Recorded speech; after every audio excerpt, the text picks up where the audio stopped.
Good morning everyone, this is Jan and you are watching a little daily indie game dev update for Thursday the 18th of June. And I think yesterday's update is a bigger deal than I let on, because one of my first attempts to create the cave, which you see here, an entrance to a cave, was actually, I don't know where the video is, if I can find it I'll put it up, but it was actually an animation, a very elaborate walking down the stairs and getting back up the stairs animation that I was very proud of, like animating, because I pulled that off in Sprite, one of my first big animations. But I could never get it to work properly. Like I could never, like the area in the game that would trigger it, I got that all to work, but the player could like if this is the entrance, if you walk like here or here, the animation would trigger over there, so it wouldn't look right.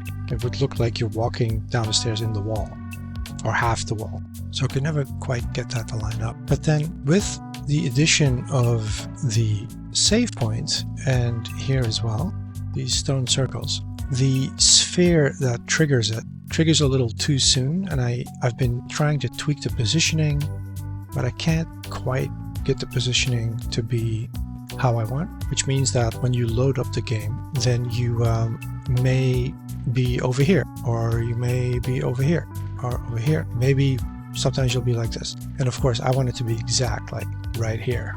So what I did, let me just go over here for a second and just quickly show off the loading system.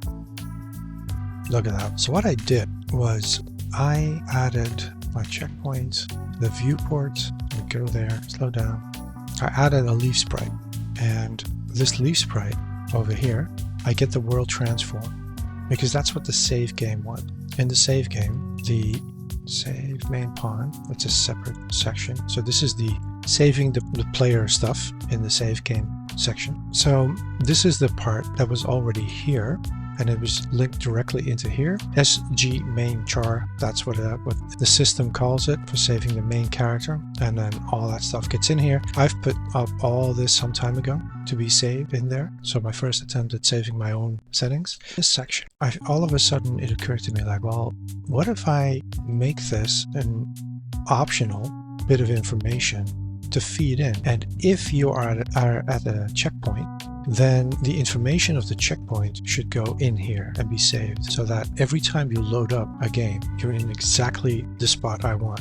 And so I pulled it off, and it's one of those little bits of coding where I feel like, let me just go back here. I mean, this is just a small thing, but it just occurred to me like, oh, I'll just drag it in here. You have to set the checkpoint bool, put that in here, right? And then you go to the checkpoint, and then all of a sudden those bits of information that are being asked for show up in here, and the sprite world transform, which is its X, Y, and Z, its rotation, all that information goes in there. Because we are in the checkpoint, I turn this on all the time. Somewhere else I might leave it off, like if you press save manually. But that would mean you should then appear as you do now, exactly here. So the reason the leaf is on its side is I tried out different things for this save point and this save point. They were different sizes. So I started messing with the scale, to make it look good. And what I didn't realize was that then when you load up the game, feeding this information about rotation, scale, XYZ into the player position, if you increase or decrease the size in the rotation, now the player is like that. So basically, long story short, the player turned invisible on load, and I realized that I was walking around because I have an information point here. So like information would pop up on the screen. I'm like, oh, I'm actually in the game, but I can't see myself. And it took me a while to figure this out, because I hadn't just messed with the scale and the rotation of the entire blueprint, but also individual sprites, which made it a bit more confusing to figure this out. So at some point I set the blueprint correctly. I set the flipbook animation for the sparkling stones how I want, but I realized I had to put the leaf, everything like 0, just exactly there, no rotation, no scaling, that's it. So I'll probably replace it with just a tiny pixel or something. Doing that then made my character appear exactly where I want. And that means I might be able to do those complicated animations that I enjoyed exactly where I want, now that I figured out how to do that. And then to make him appear exactly where I want when you load the game from that save point. And that's a big deal. And that was my my Wednesday. Now, another reason having save points is a big deal, because it makes me think about the following. So I'm working on my first fetch quest in this little top-down game. We've added an elf inside that cave for you to talk to. When you're done with your conversation, it saves the point you are in the conversation correctly, which is important. And now it's time for the next part of a simple story that I wrote for my little fetch quest. And that is another character for you to talk to. So I know I can do that now because I've proven it with that one. But on your way there, like, you get this little puzzle. You get a little information about the puzzle, and it teaches you that you need to hold down the button, push it aside. And then I want you to have the option. You can either go here or you go to the old elf to talk to someone. So for now, you should go there first and then here second. This is only the first attempt at a fetch quest. So you can meet someone here who teaches you how to swim. That's kind of the idea. That puzzle block, like if you save the game and then load the game. So let's say you save the game all the way over here. I just enjoy running around. Needs to have a puff of smoke though behind, like a dust trail. Oh, the order is wrong, which means now it's saved. I can go out. I go over here. I'll click on this one. This is set at, if I set it at 3, it disappears. 6. There we go. Now we go back to the game. Loading up the game in the editor does not cause it to load correctly, I've noticed. Last save. So that should now be over here. There he is, right in the center.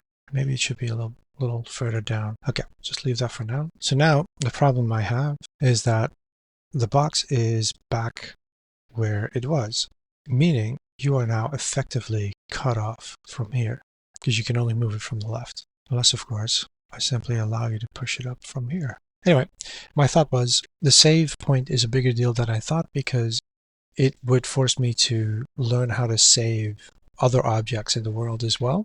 And that's what I'm going to do.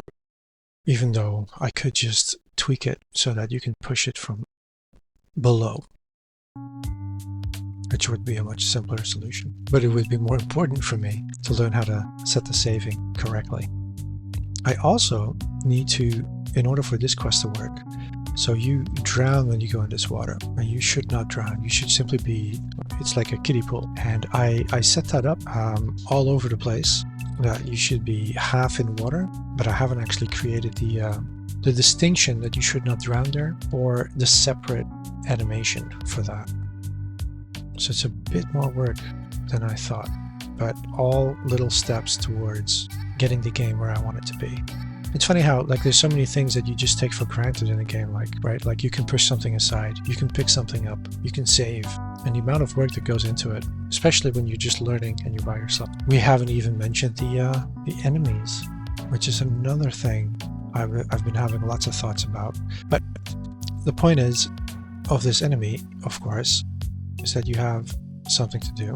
Yeah, the enemies, like, you should be able to clear an area, and then after a while they come back. So that should be remembered. So that should be part of the room, which is a screen like this size, but it should also be remembered in the save file. Cobra Code second project, I believe. At some point we started digging into a spawn manager, but then I heard somewhere that as part of optimization is that a lot of games, what they actually do is when you kill an enemy, they don't despawn the character and then somewhere else they spawn the same character again, causing the Unreal Engine to keep that in memory and then remember to remove that from memory, and then the same character gets put back into memory. So what they actually do is, like, when you kill an enemy, they simply place him somewhere else in the level where he can do no harm, keep him in memory, and then when the same kind of character is used again, they simply move him back to where you are then.